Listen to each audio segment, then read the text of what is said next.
Good morning, entrepreneurs. You are tuned into the Non-Corporate Network. You are watching Entreprenews.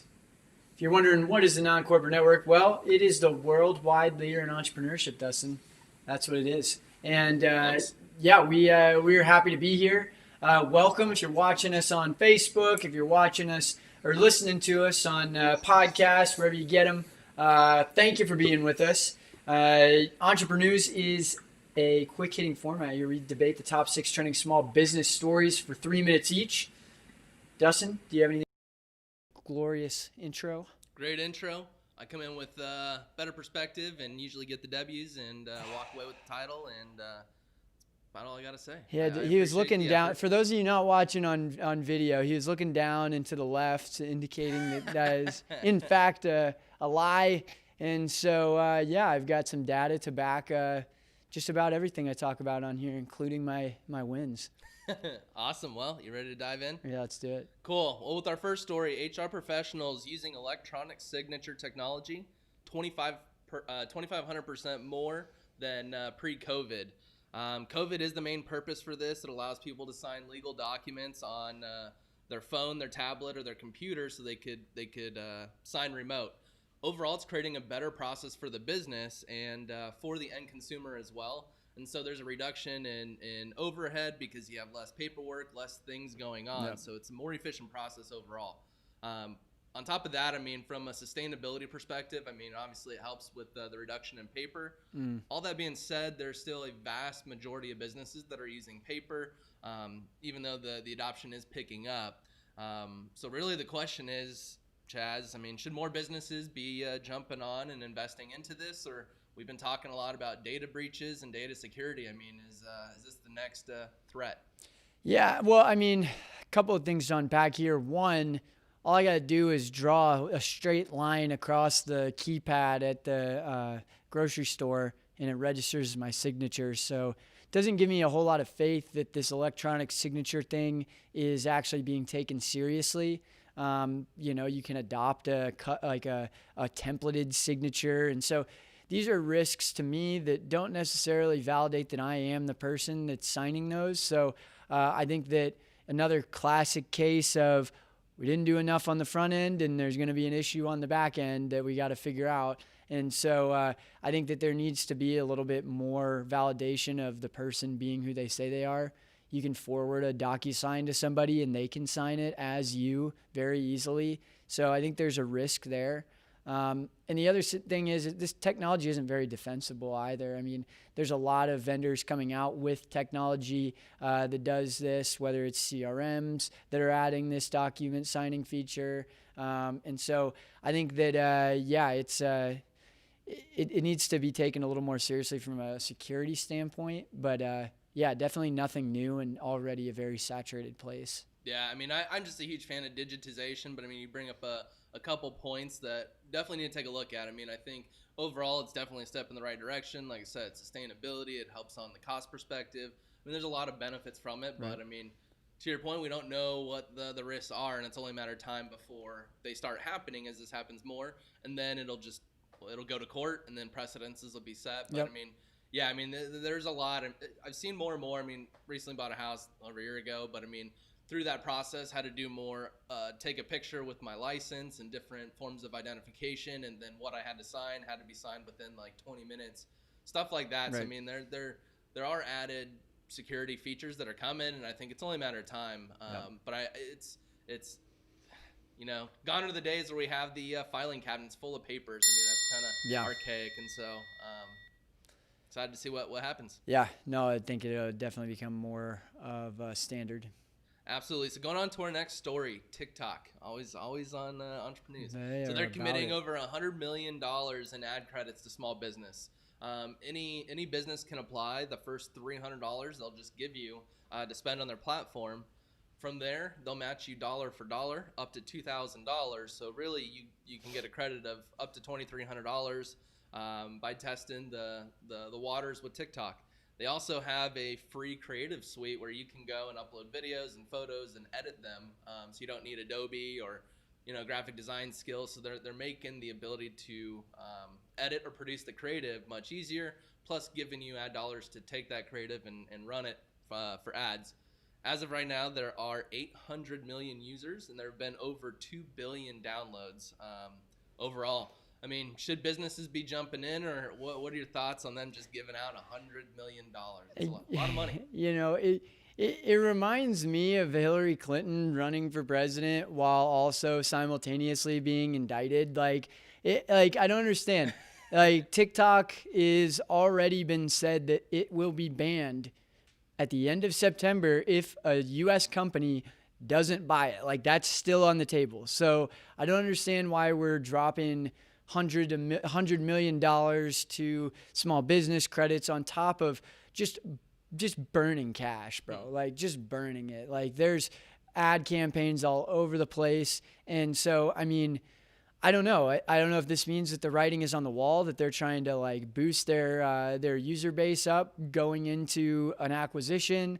Obviously, China is not very happy about how we've handled the situation. And so we thought that they weren't going to be bullish on the U.S. acquisition partners. So I think there's just it doesn't make a whole lot of sense to me. I guess we can kind of look at this from a 30,000 foot perspective and see kind of the broad chess moves that are happening. But yeah, no, it's very interesting to me. But you know, I guess good for small businesses if it helps them. So yeah, I mean, it's just another. If it's free money, I mean, as much as we talk bad about TikTok and what they do with data, I mean, from a business perspective, there's going to be a lot that you can target. So, I mean, this could be a good opportunity to get your hands dirty in, you know, an ad platform and see how it works. I mean, they're all kind of similar, and so. Well, it's a nice way to be able to pull $100 million out of thin air because it's not like they're incurring an expense by giving those credits out. It's more about incentivizing people to use their product. But even still, it's just kind of like, aren't you guys on the chopping block right now, and we're investing all this money, and I don't know. No, that's what it comes down to. I mean, they know some company's going to buy them, and so what they're trying to do is just create tons of new customer acquisition and go, look at how much money is being spent, look at how much all this is worth. They're pumping up their valuation. I mean, by throwing $100 million into it and having more users spend dollars, and they can boost those numbers up and ask for another couple $100 million or billion or whatever that number looks like, but they know it's inevitable. They're going to have to sell, so might as well do what you can to increase that valuation. Yeah, it's true. Yep. So going on to our next story here in Arizona. So Arizona has issued more than $10 billion in unemployment benefits since March 7th. This accounts for unemployment insurance, unemployment assistance, federal pandemic unemployment compensation, lost wages assistance as well. And so Arizona became the first state to actually offer the lost wage assistance, which they started doing that last week, and it accounted for about $252 million of that $10 billion. All that being said, fraud is being combated right now. I mean, across the nation, but here locally, since March 7th, there have been hundreds of thousands of cases open to try and investigate some of these fraud cases. And really, I mean, that's can only imagine the cost that goes into investigating 100,000. I mean, you got man hours, there's a lot of cost in there. Right. I mean, should the government be doing a better job at, you know, trying to identify that on the front end rather than back end? And if so, that's probably going to cause a delay in people getting their money. And so how do you balance that to try and prevent the fraud, but also get people the money that they need to keep the economy going? Yeah, it's hard. It's kind of like you have your cake and eat it too here. I mean, it's kind of difficult, but what I will say is that the actual application process is probably not doing as well as it should in terms of vetting people. You know, as you mentioned, when it comes to buying a house and you have to show multiple forms of identification, things like that are just not a part of the application process as it relates to unemployment. And so, yeah, there's probably a lot of ways that you can put a scheme together or get or pull a fast one on, you know, these archaic systems that exist with the floppy disks and all of the old computer hardware that they're using. I mean, these government contracts to pick up the software builds for these products don't incentivize innovation. They don't incentivize a whole lot of security measures. And just because of that, the nature of the way that they build these things and how they acquire the right systems, I think that they're setting themselves up to have this problem. So it doesn't surprise me at all of the amount of fraud that there is. And yeah, as you mentioned, it's a time value of money, and is the damage going to be done by the time that they recover this money back? When you talk about litigation and everything else to find the people that committed fraud, I can't imagine the fraud department at the state office is a huge department. And so, if you got 10 people working on 100,000 cases, like how long does it take you to get through all that? So, but do you increase the tax dollars? Do you just rely on solving it on the back end so you don't have to put as much emphasis on building it out? I think that regardless, the way that the stimulus worked with Triple P, it was like they gave a distribution and then they kind of looked at it and went, what happened? What was wrong? Let's fix it. Here, like it doesn't seem like they're doing that. They're just like, well, we're just going to keep being reactionary because we don't have time to plan because now we have too much work, know. Yep. But it's difficult. Well, before we get into our next story, I want to mention that we are powered by State 48, clothing for all, inspired by Arizona. They got some sweet fits there. Dustin, anything you want to mention about State 48? Yeah, no, they're doing a lot for the community. New website out. They got new stuff Pretty available sweet. for ASU, U of A. I mean, they're doing quite a bit. Check them out, state48.com. Don't worry about buying any of the U of A stuff. All right, getting into our next story. Amazon just pulled some PR jujitsu again. They've come out and lobbied for the Consumer Protections Act that is going to help validate that third-party sellers are who they say they are. They're selling products they say they're selling. I think that this is I'm very opinionated about this one, Dustin. I'll say that. But essentially, the way that this bill works, it would make Amazon responsible for its third-party sellers, a much more expensive proposition than doing nothing. As with Facebook and Google, regulators are increasingly scrutinizing Amazon for the physical content on its platform. I mean, we saw in the antitrust hearing that this was an issue. And so I think that, it's kind of like they're killing three birds with one stone here, right? They have created this kind of virtuous name of this bill that they're lobbying for that protects consumers. And then you look at it, and it's also simultaneously killing their competition and making their competition of Etsy and eBay incur a whole lot more cost, be a whole lot less profitable. And it mitigates a lot of the risk of the legislation or the lawsuits that they could be liable for as it relates to making sure these products aren't knockoffs and that the third-party sellers are validated. And so, I think it's kind of a genius proposition on their end. Yeah. But Dustin, what do you think about this? Yeah, no, genius proposition on their end. I mean, you got to do everything you can to mitigate risk, but at the end of the day, they're the ones that are the marketplace. They're the ones that should be doing, the deep dives into who are selling on their platform. All they're going to do is open it up to where there's going to be a ton of fake merchandise hitting the markets because there's no it doesn't fall on Amazon. There's no risk on Amazon, so it's gonna happen. That's gonna hurt the consumer in the end you're gonna hurt the big brands that people are knocking off. I mean, it's there's just a lot that isn't going to be good if Amazon gets their way in this. Well, the whole thing, we talk about antitrust, and so the whole idea is that companies that don't have physical inventory, companies that rely on these third-party sellers are going to be the ones that are hit the hardest, which, lo and behold, is one of Amazon's biggest competition areas. And so you start hurting Etsy, you start hurting eBay, that's extreme anti-competitive behavior if I've ever seen any, and they're doing so in a virtuous way that kind of convinces consumers that they're protected. Now all of a sudden they're the winners here, but they're also like they just got caught with their hand in the cookie jar, Dustin, and now 5 minutes later it's back in the cookie jar, and we're gonna be applauding them for it. Yeah. Like I think it's. One thing that's always interesting is how they name these bills. It's always like Protect the Consumer Act and all that. Yeah. It makes you feel good. But when you start looking at it, it's like, man, it's completely taken all the risk away from Amazon and onto someone else, and it's not going to lead to anything good. Yeah. Well, I mean, I think it does show that we're trying to do a better job of reducing those knockoffs and things. But yeah, it's just. I think there's ways to do it that don't favor Amazon as much as this seems to. Okay, getting into our next story, tons of startups are trying to turn streaming into social media. essentially companies like Netflix, HBO Max, Quibi, Peacock. They're all trying to turn their products into social media friendly products. A company called Bingy is streaming answers to Goodreads.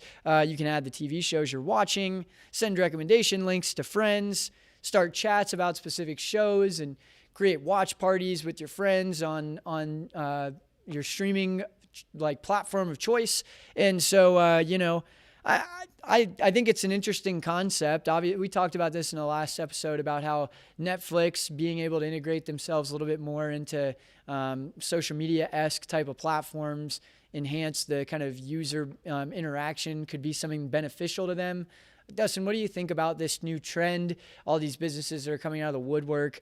We're seeing that even companies like Fortnite are cutting into Netflix share in terms of the interoperability of the users being able to spend more time there in other ways besides just playing the game. Yeah, no, I mean, I love it. It's innovating. I mean, it'd be interesting to see how the UI UX and all that looks because I mean, there is something to be said. Social media has gotten so big. I mean, it's what half of the world is on a social media platform. The other half just doesn't 4 billion people have internet access or something. Yep. So I mean, people want to connect, and right now it's all through news and images and all that. This is going to be the next wave of social media. I haven't done it, but there's all those watch parties where you can go and watch something and engage. Yeah. But it's like, how are you going to not take attention away from the content that is being consumed? And I think that's what is going to be hard. And are you going to get trolls that come in there and start disrupting? Yeah. You know what I mean? Yeah, exactly. I think, the way that the world has gone in terms of connection and social media, I think this is the next wave of it. And I'm not super bullish on this. I mean, we saw what happened when Spotify tried to create a social media network around their products and have people following each other. And I mean, and same with SoundCloud. I mean, that it hasn't done amazing. The businesses aren't extremely profitable on those specific features. And so I think that it's almost more of a cumbersome consumer experience when you start trying to add layers on top of somebody just wants to listen to music. Here, I think somebody just wants to watch their show, and they don't necessarily want to do it with 5 other people. And so I'm not super bullish on this whole trend, and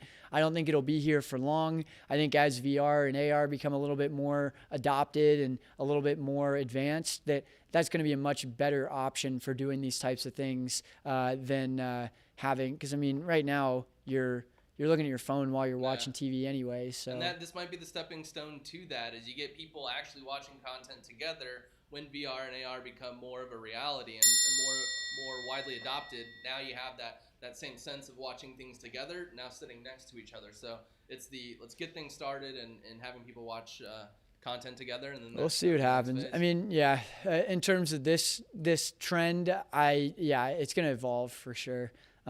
As technology evolves. Well, getting into our last story, University of Arizona said it caught a dorm's COVID-19 outbreak before it started its secret weapon analyzing the wastewater in the dorms. So this is something that, some view as an invasion of privacy. But they, like I said, they found that there was an outbreak at this specific dorm room, Lincoln's Hall. And, I think that it's interesting. I mean, there's a gentleman by the name of Kevin Thomas. He's director of University of Queensland Alliance for Environmental Health Studies.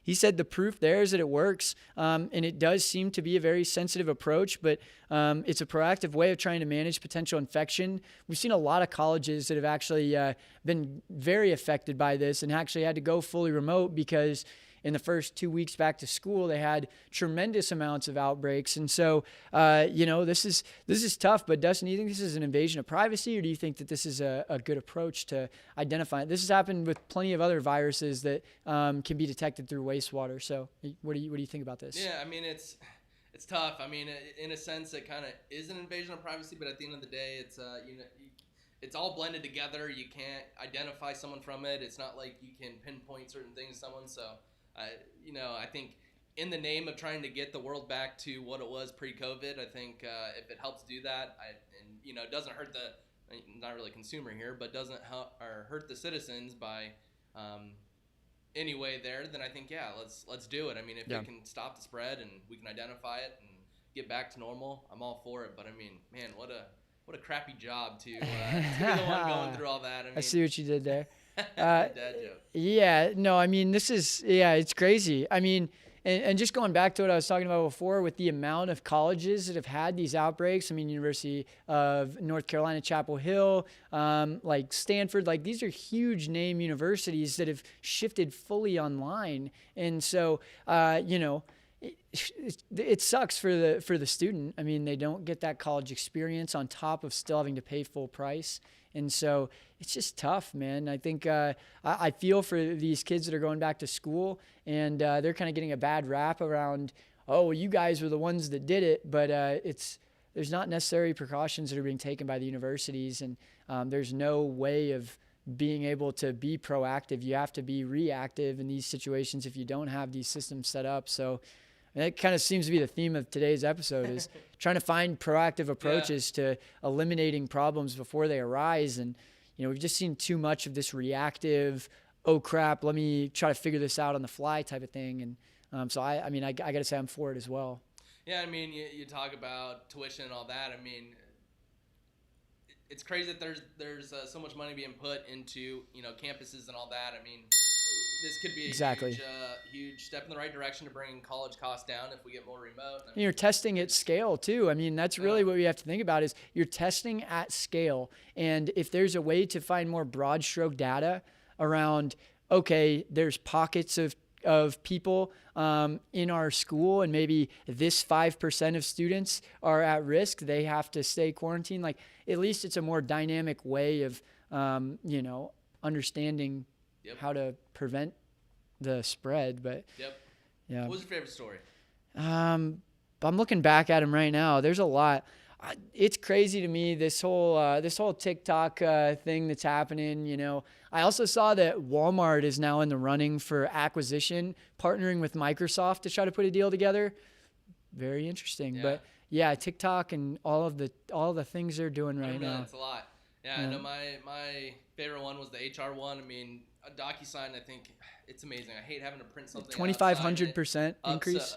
Upload it, send it. It's just inefficient, and so. But where I'm more interested is to see how the fraud and all that is figured out. The writing is on the electric wall. Yep.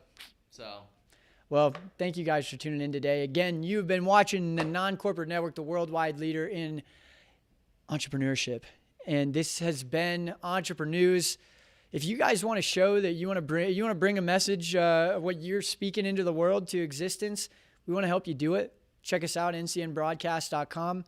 Please tell a friend about us. This is how we grow. This is how we get our message out to more people. So if you enjoyed this podcast, you enjoyed this live stream, share it with somebody. We appreciate it a whole lot. And outside of that, if you have any stories you want us to debate, we'll debate them. And I'll win just like usual. So happy to take Dustin down on his opinions on any of your stories. Just toss them in, bring them on in.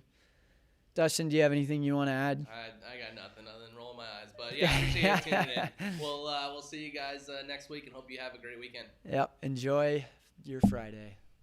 Peace.